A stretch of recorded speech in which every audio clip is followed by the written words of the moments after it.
Today's episode, I think, is going to be in the books as one of my all-time favorite. Today, I have Stephanie and Kristina, the co-founders of Arbre. Guys, welcome to the podcast. Thanks so much for having us. Yeah, we're so excited to be here. I'm excited to have you guys here from Canada joining me in the US. And this conversation is one that goes across all boundaries, right? Everyone in every continent, everywhere knows about sun safety, or we hope that they do know about sun safety. So we have a very similar mission that we're trying to share and get across. But before we really dive in, I'm going to give some background on the brand that you are building, and then I'm going to turn it over to you all to give us some additional insight. So, co-founders Stephanie and Kristina are scientists by training and strongly believe in science and research behind sun protection. Arbre is an innovative and inclusive SPF brand, and since 2019, they've been researching and developing sustainable and natural ingredients that provide optimal protection from harmful UV rays. Their debut product, Spruce, is a mineral-based sunscreen to prevent scalp burns and provide effective sun protection.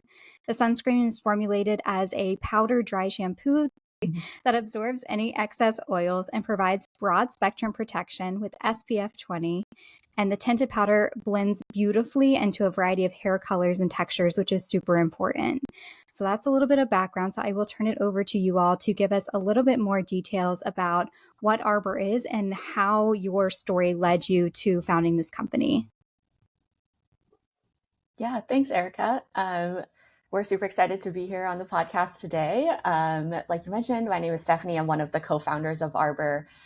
We started this company back in the summer of 2019. Kristina and I, we went on a little girls' trip with one of our other friends to a cottage and went to the beach in the weekend and everything. And when we got back, I got a really bad sunburn, like right here on my scalp. And yeah, Kristina and I just got to talking, and we realized that there wasn't really anything on the market to protect your scalp from the sun other than wearing a hat. And personally, I don't like wearing a hat because I kind of have a smaller head. They don't look very good on me. Kristina has curly hair, so it kind of just gives her hat hair right when she wears a hat. And yeah, so I'm a big fan of dry shampoo. So we kind of got to talking like, why can't we kind of combine sunscreen and sun protection with dry shampoo so that you can have like the benefits of both and being able to protect your scalp. And that's kind of where it all started. We started with that idea in 2019 and then began the kind of building the business and formulating the product in 2020. It's an awesome backstory and one that people hear from so many brands that have a very personal driven story is, this happened to me and there was not a product on the market that I thought worked for the needs I wanted to have met. And Kristina, you with curly hair, I'm sure you have a very hard time finding any kind of like hair sun protection that, well, one, I know you guys talk about products that are on the market are so greasy, and that was something you were trying to solve as well. Yeah, definitely. Like we wanted to create a product that could blend into a variety of hair textures and colors without making it greasy. Because if you try to put regular sunscreen on your scalp, like you end up kind of feeling like a grease ball and we don't want that. So during the development process, we worked really hard to make sure that we could test it on different hair colors. So both light and dark hair colors and also different hair textures. So like Steph has straight hair, I have curly hair. We also had testers who had slightly curlier hair than mine, and people with like fine hair and lighter colored hairs as well. It's so great to test on different hair types, and it's so hard to know until you have an actual tester giving you that feedback. And, even before we dive more into the product itself, let's talk a little bit about how you guys know each other. Yeah, Steph and I have actually known each other since our first year of university. We met when we were probably like 17 when we first started attending University of Toronto, and we lived on like the same floor, and we've just been really good friends ever since. And since starting this business, we've gotten a lot closer, and it's kind of been this fun experience of just hanging out with my bestie. Especially like starting a company during the pandemic was kind of like a fun passion project to get our minds off of like what was going on in the world and kind of do something exciting and also spend time together. Yeah. And I think, I mean, that's part of your founding story as well. I mean, founding a company during COVID is no joke. We were also founded during COVID, and I'm sure you guys experienced some of the similar hurdles of trying to find a manufacturer in a time where they did not want to take a risk on smaller brands. Did you experience that as well? Yeah, it was definitely like a new area for us, like getting into the manufacturing space and even trying to figure out like what to do, who to reach out to, things like that. It was a lot of cold emailing and not getting a lot of responses. Yeah. But yeah, I think we've been really lucky to find partners that yeah, like you said, took a risk on us, like believed in us, and have been really good partners ever since. That's awesome. Yeah, it's some of the same struggle points that people ask me all the time. How did you get through it? I'm like, I don't know. I just kept reaching out to people, and I figured at Mhm. some point someone would say yes. So just kept going. Exactly. So you guys met your first year at the University of Toronto, and then how did that end up entering an entrepreneur challenge and pitching this idea? What was kind of the years in between that led you to saying, now's the time. Let's start this company. I know you talked about the personal story of the scalp burn, but how did you really put two and two together to create this business that you felt confident would be able to win some funding? Yeah, that's a great question.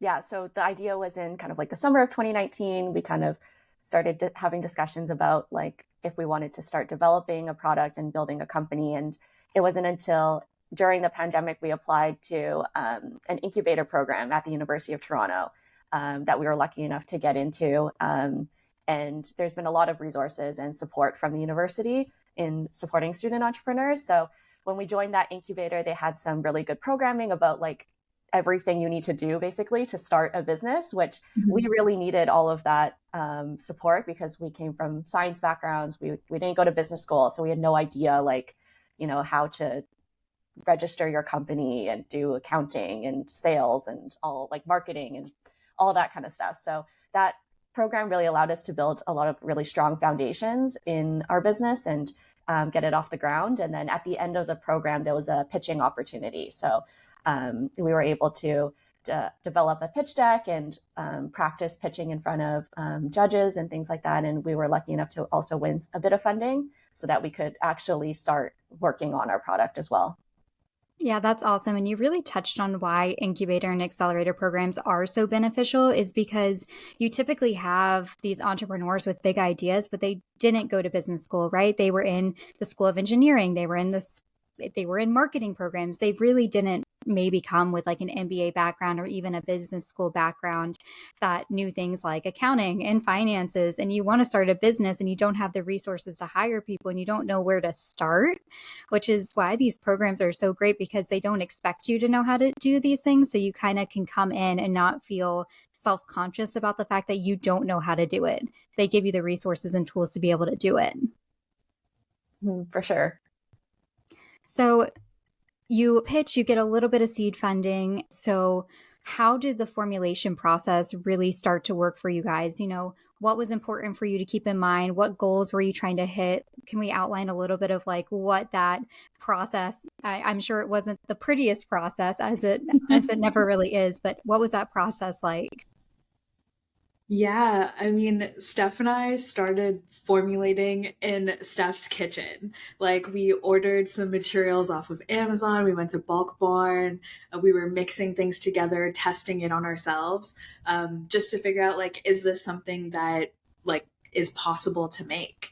And once we kind of got to a point where we were like, okay, this is a real thing, like, we want to start a company, we want to make this idea into an actual product.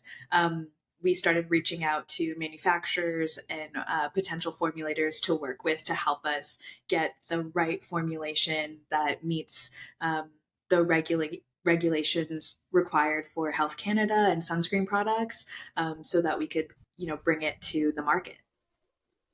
So let's talk about all things Spruce because this was your debut product and it is a huge necessity and the sun safe SPF market because it's not only an SPF hair product, but it's also a dry shampoo, which is fantastic that it covers two uses and needs. So tell me about all things Spruce. Yeah, so for us, it was really important to create a product that was formulated with natural ingredients and is also able to absorb like the excess oils in your hair. So you get that sun protection without the greasiness of a typical sunscreen. We also really cared about creating packaging that was sustainable. So the packaging of Spruce is completely recyclable.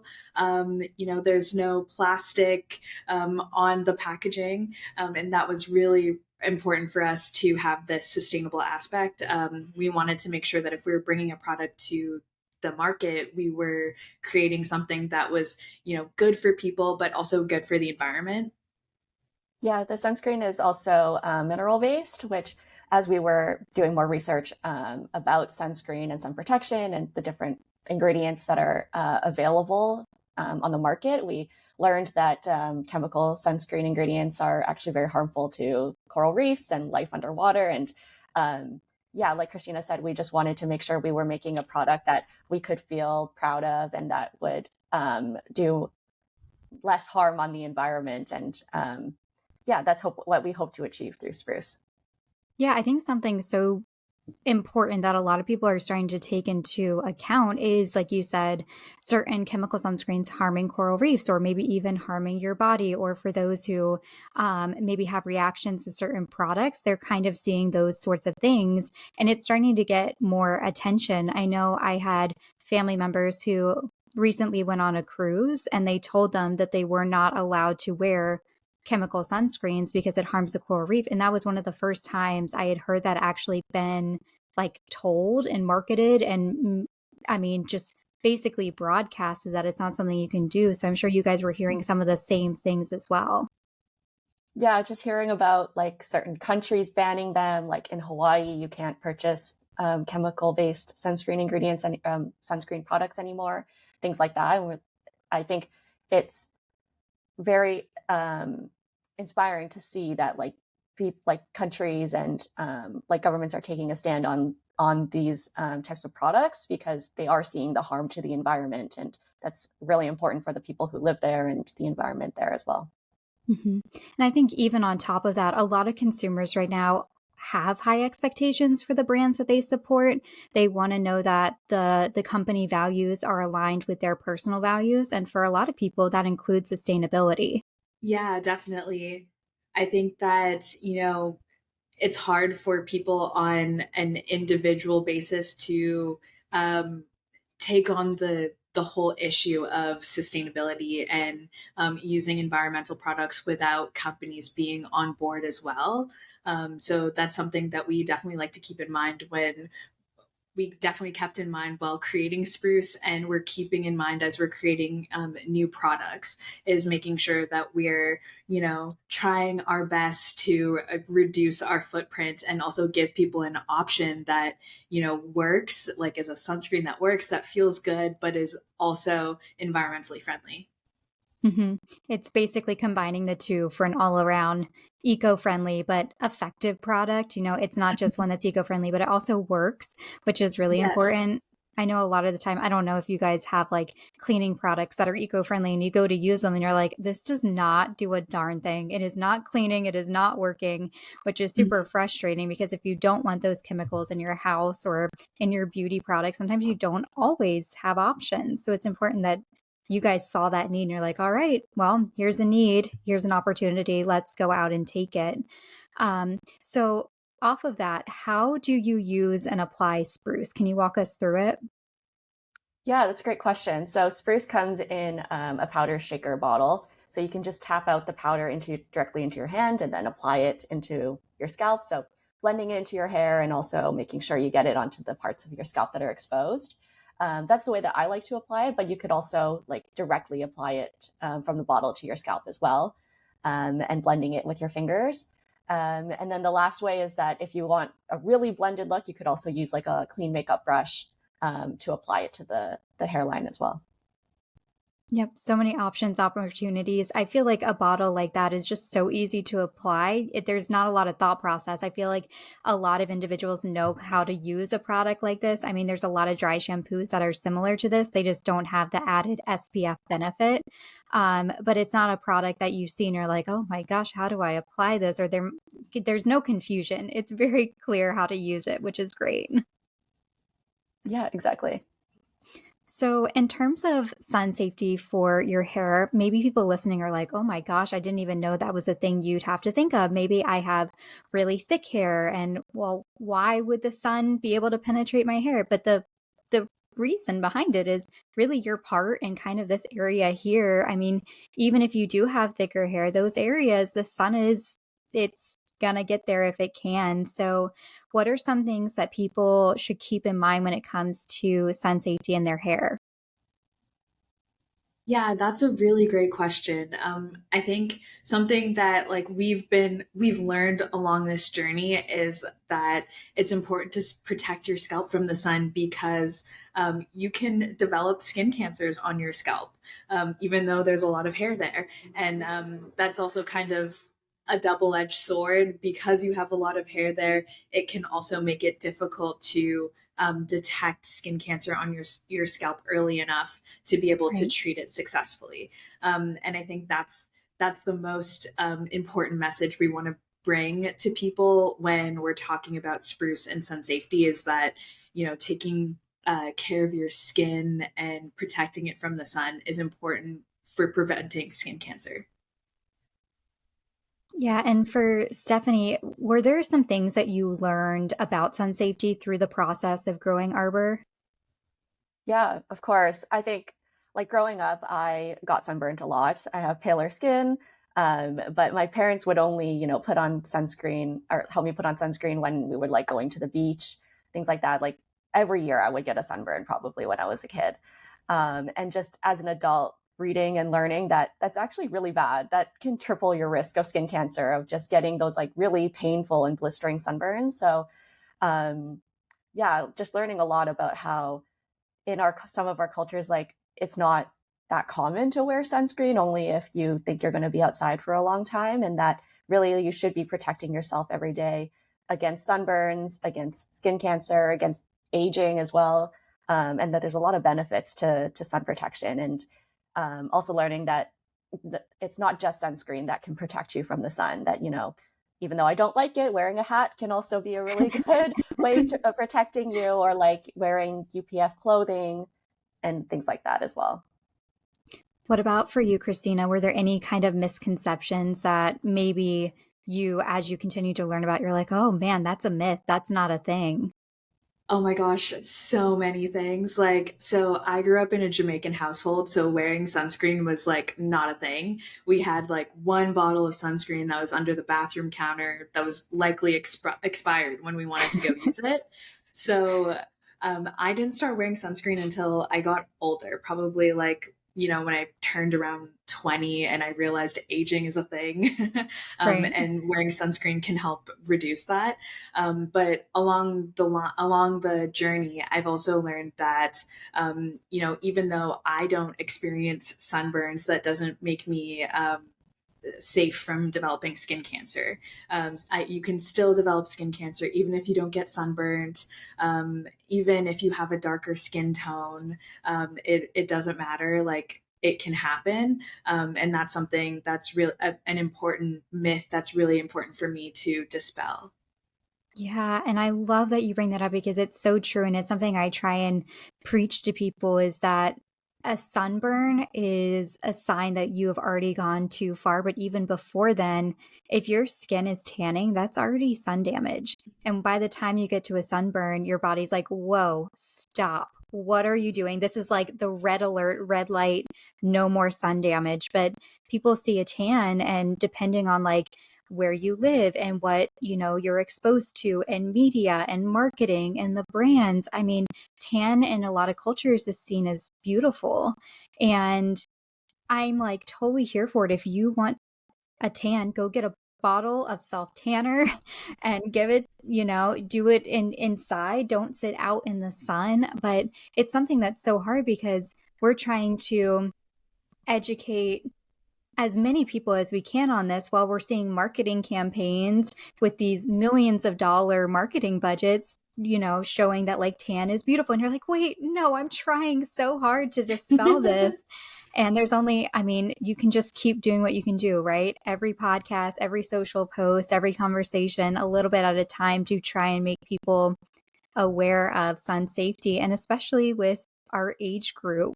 It is something that I don't know if you guys have experienced it, but it's really hard with like the in between 20 and 30, kind of that age group, trying to get people to understand it. And I feel like more people are starting to gear towards the maybe I don't want to age. I don't want wrinkles. I'm going to wear SPF so I don't do that. And I'm like, perfect. Latch on to whatever you need to in order to stay sun safe.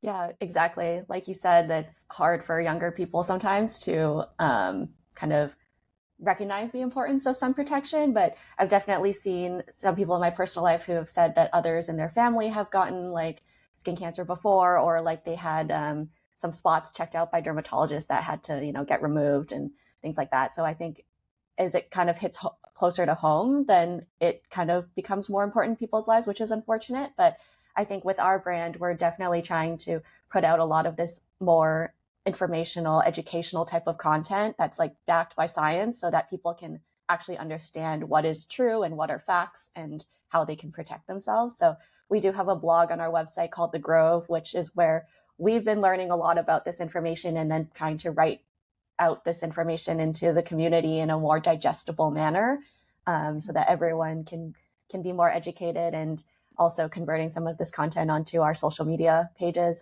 like our Instagram and our TikToks and things like that, so that everybody can become more educated and feel like they can maybe trust our brand, so that the products we're selling them, they can believe that will actually help them and work for them, and that we're not just trying to sell products to them that don't really do anything. So hopefully that's what we're trying to achieve through our brand. And we've been able to learn so much about sun protection through this process as well, which has been really beneficial. I think one thing that's super important is you guys make it fun to learn. I mean, in like the TikTok videos and the Instagram reels and the blog posts, they're not like, here, look at this article that talks about these 10 studies. You're like, no, let me make a TikTok of us searching for a mineral sunscreen that doesn't leave a white cast.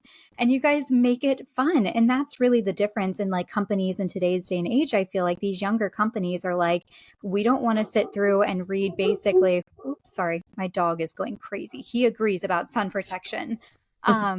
But people don't want to sit down and read like a textbook, right? We all went through school. We're kind of happy we don't have to do those textbook readings and presentations anymore. We want it to be fun and easily digestible. And that's something you guys do so well. Oh, thank you so much. Thank you. I think like as both of us, we have science backgrounds. Like sometimes we nerd out about like the science and the research and all that, and like learning about how like even like you were mentioning, like a tan is like your cells changing because they have damage, and like to me that's so interesting. But I understand that to the wider public that might not be so cool, but we're trying to find ways that we can explain it so that people actually understand what it means and what's happening and how it affects them, and hopefully they'll find interesting and entertaining as well. Mm-hmm. For sure. And one thing I did want to talk about before we really wrapped up is the most recent Shea Moisture Dream Fund grant that you guys were awarded. One, this is an incredible opportunity to propel your business, but also being in that startup ecosystem, I'm sure you were introduced to a ton of resources and other companies. So what was that process like for you guys going through to win this grant? Yeah, it was a really cool experience. We went through an application process, and then once we found out we made it to the semifinals, it was up to our community to vote for us and help us be one of those 5 grant winners. And they really came through and voted for us, which we're so grateful for, because the funding is really going to help us with the development of our next product. We're also like really excited to be able to connect with other entrepreneurs in the space, especially other Black women who are starting businesses that are centered around the community, and just being a part of that circle and that network has been so inspiring, and really giving me a lot of energy to grow. I'm sure. What about for you, Stephanie? Yeah, being connected with Shea Moisture and the other founders in the program has been really inspiring, like Kristina said. And yeah, we're just hoping to build more connections with the community and grow our relationships there. And yeah, like you said, hopefully it can take us to the next level. Now, one thing I have to ask, because I know we have a ton of listeners who are based in the US who are going to go and find you guys and say, oh my gosh, no, I can't get it in the US. So I have to ask for them. Are there any plans to expand into the US? Yes. Yes. It's in the works. Yes, we're definitely planning on it and working on it. It's one of the items on our to-do list. But yeah, it just does take time with the whole regulatory environment. But yeah, it's definitely something we're working towards. Mm-hmm. And I know, I mean, people ask us all the time about it. And I always remind people there is so much paperwork and tax implications. And I mean, we get asked all the time, when are you guys coming into Canada? I'm like, I am a one-woman operation. I am doing the best I can, but it is definitely one of those things that's like on the to-do list that you see every morning and you're like, I'm going to, sooner or later, I'm going to make this happen. Exactly. But I knew people were going to ask. So if you are listening from the US, give them time, give them patience, and they will do their best to make it work. But Stephanie and Kristina, thank you so much for your time today and for sharing a little bit more about Arbre. And for anyone listening who want to connect, what is your Instagram? What is your website? What resources can people find online to connect with you guys? Yeah, we are on Instagram and TikTok and Facebook. Oops. You can find us at We Are Arbre on Instagram, TikTok, Facebook. Our website is also wearearbre.ca. We have a really great blog called The Grove and also a newsletter that you can subscribe to get a monthly curated a piece of information about sun protection in your inbox. I love it. And we'll be sure to link all that in the show notes. But thank you both again for joining us today. Thank you so much for having us.